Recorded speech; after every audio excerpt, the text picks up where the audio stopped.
అందరికీ నమస్కారము. పల్నాడు ప్రాంతంలో మాచర్లకు చెందిన ఒక ఒంటరి మహిళ ఇంట్లో ఉంటే ఒక కామాంధుడు కత్తితో బెదిరించి ఆమెకు కాళ్ళు చేతులు కట్టి అత్యాచారం చేయడం జరిగింది. దెబ్బలతో ఆమె రోధిస్తూ ఉన్నా పట్టించుకున్న నాదుడు లేదు. అలాగే అరవ శ్రీధర్ అనే జనసేన ఎమ్మెల్యే వల్ల అన్యాయం గురైన ఒక మహిళని నిన్న అరవ శ్రీధర్ అనుచరులు ఎంత దారుణంగా ఆమె మీద దాడి చేశారు. అసలు ఆంధ్రప్రదేశ్ రాష్ట్రం అనేది అత్యాచార ఆంధ్రప్రదేశ్ గా మారిపోతూ ఉండే పరిస్థితి ఈ కూటమి పాలనలో మనం చూస్తూ ఉన్నాము. 22 నెలలైంది. రోజుకి ఎన్ని సంఘటనలు పేపర్లలో టీవీల్లో మనం చూస్తూ ఉన్నామంటే ఎంత దారుణంగా మహిళల భద్రత, ప్రజల భద్రత వీళ్ళు గాలికి వదిలేశారు అనే విషయం స్పష్టంగా అర్థమవుతూ ఉంది. చంద్రబాబు నాయుడు గారు ప్రతిసారి కూడా చెప్తూ ఉంటారు, మహిళల మీద ఎవరైనా చెయ్యి వేస్తే అదే వాళ్ళకి చివరి రోజు అని. ఇలాంటి అత్యాచారాలు జరుగుతూ ఉన్నాయి కదా మహిళలకి. మరి ఎంత మందికి మీరు చివరి రోజు చేశారు చంద్రబాబు నాయుడు గారు అని నేను అడుగుతూ ఉన్నాను. అలాగే పవన్ కళ్యాణ్ గారు మహిళల మీద ఎవరైనా చెయ్యి వేస్తే వాళ్ళ తాట తీస్తామని పదే పదే చెప్తూ ఉంటారు. మరి మీరు ఎంతమంది తాట తీశారు? మీ జనసేన ఎమ్మెల్యే అనుచరులు ఆ మహిళ మీద దాడి చేస్తే కనీసం స్పందించట్లేదే. మీ జనసేన ఎమ్మెల్యే ఒక మహిళను 5 సార్లు గర్భవతిని చేసి ఆమెకి అబార్షన్స్ చేస్తే కనీసం మీరు స్పందించలేదు. అతని మీద ఎటువంటి చర్యలు తీసుకొని పరిస్థితి మనం చూస్తూ ఉన్నాము. మరి లోకేష్ గారు అయితే ట్వీట్స్ మీద ట్వీట్స్ పెడుతూ ఉంటారు మహిళల భద్రత కోసం. మరి ఇన్ని సంఘటనలు జరుగుతున్నా మీరు ఎందుకు స్పందించట్లేదు? ట్వీట్స్ కే మీరు పరిమితమా? మహిళా హోంమంత్రి అనిత గారి గురించి అయితే చెప్పనే అవసరం లేదు. చాలా డైలాగ్స్ చెప్తూ ఉంటారు. మా జగనన్నని తిట్టడానికి రోజు ప్రెస్ మీట్లు పెడుతూ ఉంటారు, వ్యక్తిగతంగా తిడుతూ ఉంటారు. అసలు ఈ కూటమి అధికారంలోకి వచ్చాక మహిళలు ప్రశాంతంగా నిద్రపోవచ్చు అని కూడా హోంమంత్రి అనిత గారు చెప్పారు. ఎక్కడమ్మా ప్రశాంతంగా నిద్రపోతున్నారు? ఇంట్లో ఉన్న ఈ రోజు రక్షణ లేని పరిస్థితి. ఆ మాచర్లలో మహిళ తన ఇంట్లో తాను ఉంటే వేరే దుర్మార్గుడు వచ్చి ఈ విధంగా అత్యాచారం చేశాడంటే, ఇంట్లో ఉన్నా కూడా ఈ కూటమి పాలనలో మహిళలకు రక్షణ లేదు అంటే ఎలాంటి దారుణమైన పరిస్థితులు ఈ రాష్ట్రంలో నెలకొన్నాయో అర్థం చేసుకోవచ్చు. ఈ కూటమి పాలనలో ముఖ్యమంత్రి గారు, హోంమంత్రి గారు, డీజీపీ గారు మహిళల భద్రత అనేది గాలికి వదిలేశారు. మహిళలకి భద్రత కల్పించడంలో పూర్తిగా వైఫల్యం చెందారు అనే దానికి ఈ సంఘటనలు మరో ఉదాహరణలుగా నిలుస్తూ ఉండే పరిస్థితి మనం చూస్తూ ఉన్నాం. గతంలో జగన్మోహన్ రెడ్డి గారి పాలనలో మహిళల రక్షణ కోసం దిశ అనే ఒక గొప్ప వ్యవస్థను తీసుకురావడం జరిగింది. మరి దిశ యాప్ అనేది ఈ కూటమి అధికారంలోకి వచ్చాక నిర్వీర్యం అయిపోయే పరిస్థితి మనం చూస్తూ ఉన్నాము. అలాగే దిశ పోలీస్ స్టేషన్స్ ను కూడా నిర్వీర్యం చేశారు. ప్రతి సెక్రటేరియట్ పరిధిలో ఉన్న మహిళా పోలీసులు కూడా పని చేయకుండా, వాళ్ళు లేకుండా చేస్తూ ఉండే పరిస్థితి మనం చూస్తూ ఉన్నాం. ఈ కూటమి పాలనలో మహిళల భద్రత అనేది గాలి కొదిలేయడం వల్ల, మహిళల మీద అఘాయిత్యాలు చేసే వాళ్ళకి ఎటువంటి శిక్షలు వేయకపోవడం వల్ల ఇలాంటి సంఘటనలు పదే పదే జరుగుతూ ఉండే పరిస్థితి మనం చూస్తూ ఉన్నాం. ఈ రోజు ఈ కూటమి పాలనలో మహిళలకి ఇంట్లో ఉన్నా రక్షణ లేదు, బయటికి వెళ్లినా రక్షణ లేదు, స్కూల్కి వెళ్లినా రక్షణ లేదు, పని ప్రదేశంలో కూడా రక్షణ లేని పరిస్థితి మనం చూస్తూ ఉన్నాం. ఈ రోజు కూటమి అధికారంలోకి వచ్చాక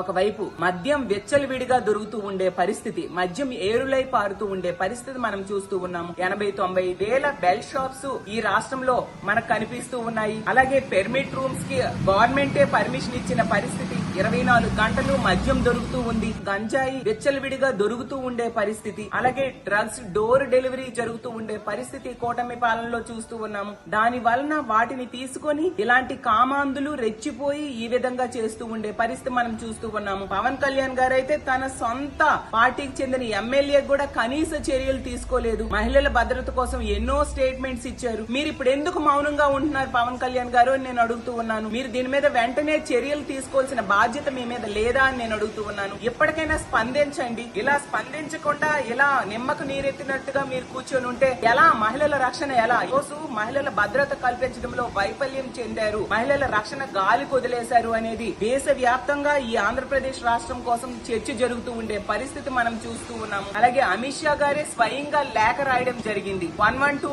emergency call centre number call చేస్తే ఆంధ్రప్రదేశ్ రాష్ట్రంలో పోలీసులు స్పందించే టైం 26 నిమిషాలు అనేసి. అంటే ఎంత దారుణం! దేశవ్యాప్తంగా ఆ స్పందించే టైం 18 నిమిషాలు ఉంటే మన పోలీసులు ఇంత లేట్ గా స్పందిస్తే మహిళలకి భద్రత ఎక్కడ దొరుకుతుంది అని నేను అడుగుతూ ఉన్నాను. ఈ రాష్ట్రంలో రోజుకి మహిళల మీద 3-4 అత్యాచారాలు, హత్యలు జరుగుతున్నాయి. అలాగే రోజుకి 50-60 మంది మహిళల మీద అఘాయిత్యాలు జరుగుతూ ఉండే పరిస్థితి. ఎంతసేపు పోలీసులు రెడ్ బుక్ రాజ్యాంగం అమలుకి మాత్రమే వాడుతున్నారు తప్ప మహిళల భద్రతకు, ప్రజల భద్రతకు వాడని పరిస్థితి మనం చూస్తూ ఉన్నాము. ఇప్పటికైనా ప్రభుత్వం కళ్ళు తెరవండి. ఈ మాచర్ల సంఘటన విషయంలో ఆ దుర్మార్గుడిని కఠినంగా శిక్షించాల్సిన బాధ్యత ప్రభుత్వం మీద ఉంది. ఇలాంటి తప్పుడు పనులు చేసే వాళ్ళకి కఠినమైన శిక్షలు వేస్తే ఖచ్చితంగా ఇంకొకసారి ఇలాంటి సంఘటనలు రిపీట్ కావు. తక్షణమే ముఖ్యమంత్రి గారు, హోంమంత్రి గారు స్పందించి దీని మీద చర్యలు తీసుకోవాల్సిందిగా కోరుతూ సెలవు తీసుకుంటున్నాను.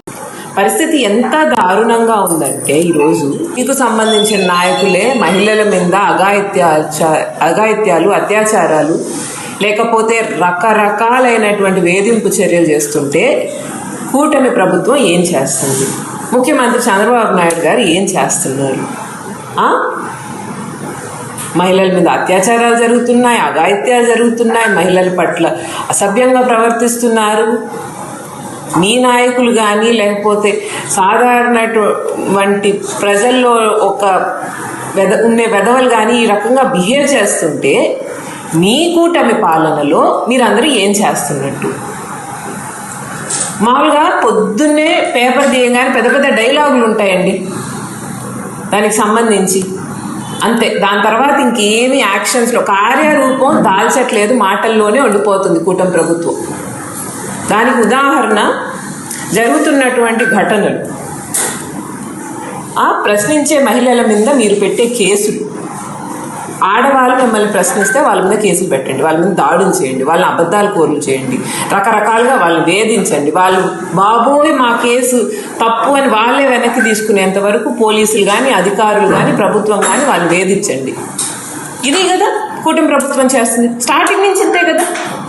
తప్పు చేసిన వాడిని శిక్షించాలన్నటువంటి ఆలోచన పూర్తిగా లేదు. ఎవరైతే ఆ తప్పు చేశారో వాళ్ళ మీద, ప్రశ్నించిన వాళ్ళ మీదో, లేకపోతే మాకు ఈ అన్యాయం జరిగిందన్న వాళ్ళ మీదో మీరు రకరకాలుగా వేధింపు చర్యలు చేస్తుంటే చోద్యం చూస్తున్నారు కదా. మీకు సంబంధించిన నేతలు, కూటమికి సంబంధించిన ఎమ్మెల్యేలు, ఏదో చిన్న చిన్న నాయకులు వాళ్ళ గురించి కాదు, ఎమ్మెల్యేలు డైరెక్ట్గా దొరికిపోతుంటే కూడా ఏమీ పట్టనట్టు ఏదో చేశామంటే చేసాం, ముక్తసరిగా ఏదో ఒక స్టేట్మెంట్ ఇచ్చాము, లేకపోతే ఆ రోజు మాట్లాడాలనుకునే ఒక 4 మాటలు మాట్లాడేశాము అని అనుకొని మీ పాటికి మీరు మళ్ళీ మీ పనుల్లో, మీ ఆటపాటల్లో, లేకపోతే మీ సంబరాల్లో మీరు మునిగి తేలుతుంటారు. సాధారణ ప్రజల పరిస్థితి ఏంటంటే, మహిళల పరిస్థితి ఏంటి ఆంధ్ర రాష్ట్రంలో? మీకు సంబంధించినటువంటి రైల్వే కోరిడోర్కి సంబంధించినటువంటి అరవ శ్రీధర్ ఎమ్మెల్యే, దానికి సంబంధించి ఎన్ని నెలలైందండి కేసు బయటకు వచ్చి, ఆధారాలతో సహా ఆ మహిళ బయటకు వచ్చి ఈ రకంగా నా మీద అఘాయిత్యం జరిగింది, నన్ను వేధించారు అని చెప్పి ఆ మహిళే బయటకు వచ్చి మీ మీద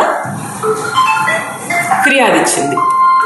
ఇచ్చిన తర్వాత ఆ బాధిత మహిళ మీ ఆధారాలతో పాటు బయటకు వస్తే పవన్ కళ్యాణ్ ఏమన్నారు? ఇప్పుడు ఫిర్యాదు చేసింది కేవలం పవన్ కళ్యాణ్కో లేకపోతే ప్రభుత్వానికో కాదు కదా, పోలీసులకు ఫిర్యాదు ఇచ్చారు కదా. పోలీసులు దాని మీద విచారణ చేపట్టారా? ఏం విచారణ చేపట్టారు? దానికి సంబంధించి ఎంతవరకు కేసు తేలినట్టు? ఏమన్నా దాని గురించి మాట్లాడే పరిస్థితి ఉందా? పోలీసులు కనీసం కూటమి పాలనలో వాళ్ళ విధులు వాళ్ళు నిర్వర్తించేటువంటి పరిస్థితి కూడా లేదండి. వాళ్ళు చెయ్యట్లేదు, చెయ్యాలన్న ఆలోచన కూడా వాళ్ళకి లేదు. కనిపించిపోతుంది కదా. ఎందుకంటే కూటమి ప్రభుత్వంలో పెద్ద పెద్ద నాయకులను వదిలేయండి సరే, పెద్ద పెద్ద నాయకులను చేయడానికి మీ దగ్గర సరైనటువంటి ఆధారాలు లేవని చెప్పొచ్చు, లేకపోతే మాకు ఆ స్థాయి లేకుండా పోతుంది, మమ్మల్ని కట్టడి చేస్తున్నారు కాబట్టి మేము ఎమ్మెల్యేలని లేకపోతే దానికి సంబంధించిన పెద్ద పెద్ద నాయకుల్ని మేము వెంటనే అరెస్ట్ చేయలేకపోతున్నారు పోలీసులు. ఓకే సరే, చిన్న చిన్న నాయకులు, చోట నాయకులు, వాళ్ళతో పెద్ద సంబంధం లేదు, వాళ్ళ మీద యాక్షన్ తీసుకోవడానికి మీరు ఎందుకు భయపడుతున్నారు? వాళ్ళకి ఎందుకు క్లీన్ చిట్ ఇవ్వాలనుకుంటున్నారు? మీరు ప్రభుత్వానికి పనిచేస్తున్నారా, ప్రజలకు పనిచేస్తున్నారు? మీరు ప్రభుత్వానికి పనిచేస్తున్నారు కాబట్టే కదా ఎవడెంత తప్పు చేసినా కానీ తప్పించుకొని వెళ్ళిపోతున్నాడు.